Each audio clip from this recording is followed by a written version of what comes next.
تغطية حصرية قوية جدا جدا للحظة وصول نجوم مهرجان عنابة، النجوم الجزائريين ومنهم نجوم مصريين، والنجم الكبير والمخرج الكبير خالد يوسف ترشح لسفير مصر. أهلا وسهلا بحضراتكم. قبل أي تفاصيل لايك للفيديو، اشتركوا وفعلوا الجرس من كلمة الكل عشان خاطر يوصل لكم الجديد والترند. وقبل ده كله هنصلي على رسولنا الكريم عليه أفضل الصلاة والسلام. لحظات مؤثرة قوية جدا جدا جدا، ودموع ومقابلة، يعني ما كانش حد متوقع اللي بيحصل في الدورة السادسة لمهرجان عنابة للفيلم المتوسطي. وقلب السوشيال ميديا من ساعة وصول النجوم للمطار لحد ما وصلوا مهرجان عنابة، والدنيا مقلوبة وطبعا ترند الحدث.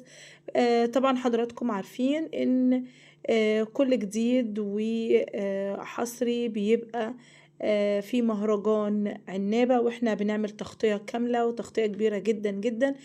البداية كانت مع وصول عمالقة الشاشة الجزائرية، لحظة استقبال الفنان القدير صالح أكروت وتأثر الجمهور بظهوره، ولقاء المخرج المصري العالمي خالد يوسف مع سفير مصر في الجزائر عبد اللطيف اللايج، ووصول النجوم نجم سارة العلامة، محمد نجيب، عزيز بكروني، والدي جي آر1. كواليس التنظيم الفندقي الفاخر ودعم السياحة والثقافي في مدينة عنابة الساحرة. تعتبر هذه الدورة من أهم الفعاليات الثقافية التي تدعم الاقتصاد الفني والتعاون السينمائي الدولي، مما يفتح آفاقا جديدة للاستثمار في الإنتاج السينمائي بين الدول المتوسط.